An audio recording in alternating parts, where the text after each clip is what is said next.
Everyone, my name is Julianne.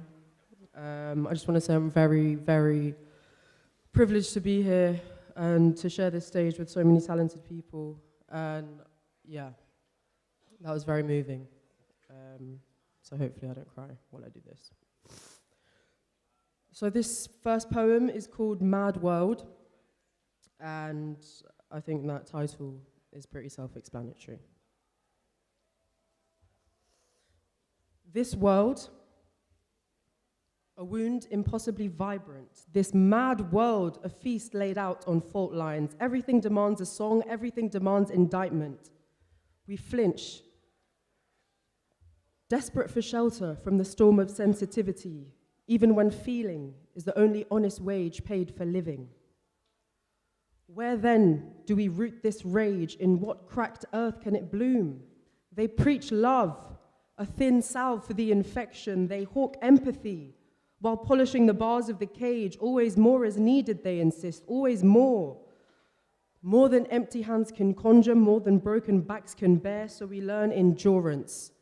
The slow grind of the millstone, shoulder to shoulder with comrades who refuse hate's poisoned bread. We walk defiant gardens, making life from ash, hand in hand, sowing the stubborn seeds of faith and fury, trusting less in answers whispered from on high, and more in questions formed between us. Here we find our ground, not settled, perhaps never settled, but held fast, anchored in the fierce living embrace of each other. Thank you.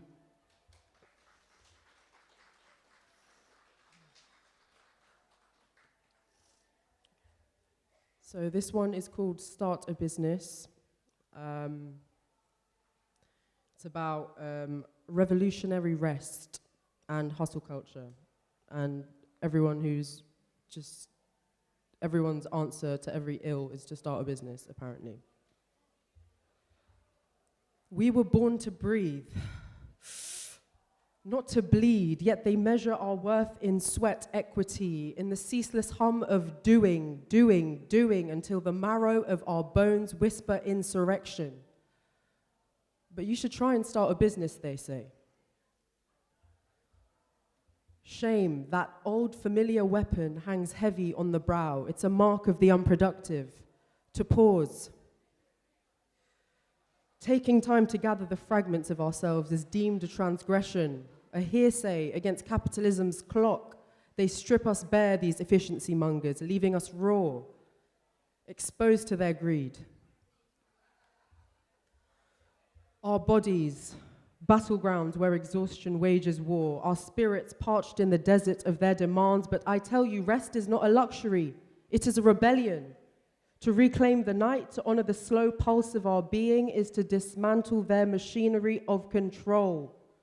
We must dare to be still, to be whole, to remember that we were not made for the mills. Thank you.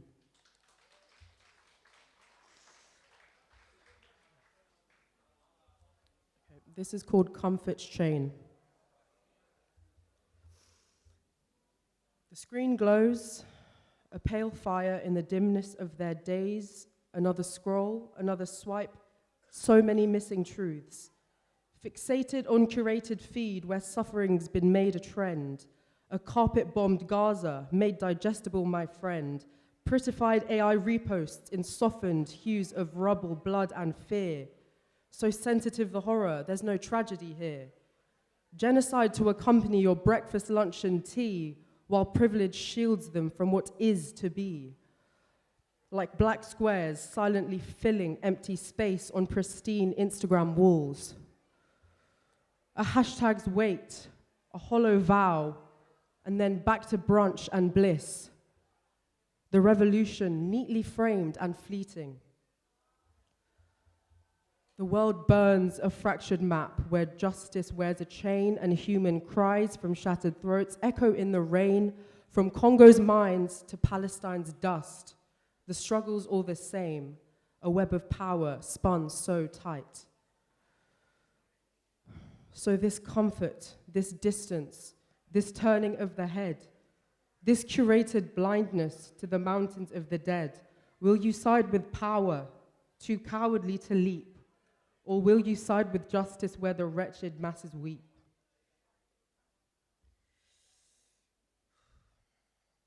The duty, heavy on the soul, a fire in the blood, to see the lines, the tangled causes where we are understood.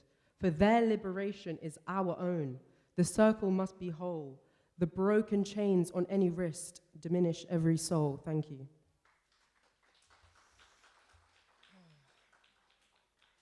Okay.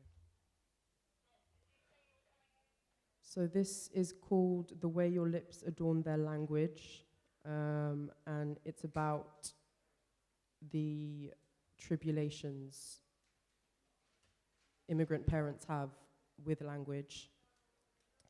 And I also performed this a while ago, and I've altered this now to sort of replicate the sort of cadence of a prayer, which my family used to say every night before bed.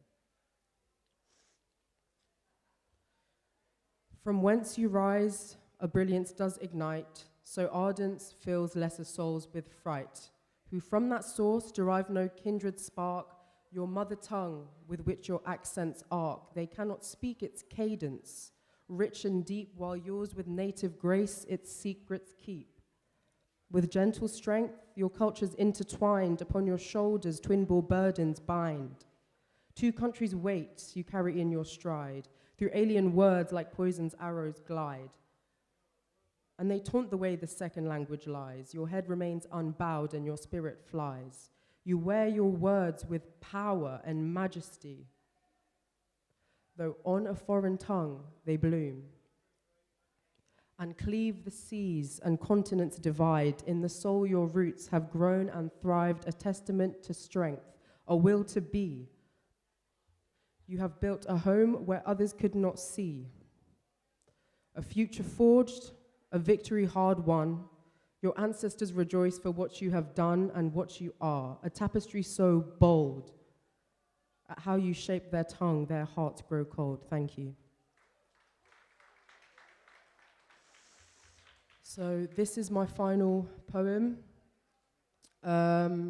It's called Notes on Heartsborn, which is the building we live on in our estate, and it's being regenerated. So in the past few months, I've been sort of reflecting on the neighbors that I've had, the neighbors that have gone, and just the people that have really shaped my childhood, and, you know, they are not there anymore.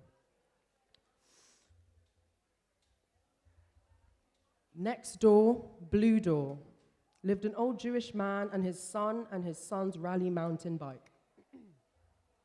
Half dismounting his bike before it came to stop, standing propped on one pedal till the wheels took him home, and it was the coolest thing in the world. So I asked him to teach me. Apricot skin in my wobbly teeth, plucked from that apricot tree that grew into our garden, and I'd take them secretly. And after they left, the fruit grew rare and sour until there were none. And just like his son, I got on my bike and dismount super smooth at the supermarket to help myself pluck a few apricot things from the shelf. Above lived a big angry white man with a big angry cough who drove a Zafira like us, always perched superior upon elbow-indented railing, one pall-mall after the other, till it rained ashen butts, and I'd pick them up, inspecting, wondering if these were what got him so vexed and pink with racism. But one day he shouted at a boy who was giving my sister problems. He said, "Leave her alone or else." We got along in that one split second, but I never saw him or his car again. Auntie and uncle were a few doors down. They gave us sweets during Diwali, and they were kind to my parents. Then auntie died, uncle bereft, new family moved in as soon as uncle left. A child's grief was misplaced by desires to play. The deaf eldest son taught me how to sign my name. I played football with the younger son with the wickedest aim till the fading lettering on the no ball game sign could no longer tell us what to do. Seldom confronted with death, So I focused on life until their powder blue door was painted over in white. I cried and I cried. Goodbye. Thank you. Thank you so much for listening. My name's Julianne. You can find me on Instagram. My @ is FEELNOJS. Feel nodules. I made it in year 9 and I don't want to explain myself. So, yes, thank you so much and enjoy the rest of your day. Thank you.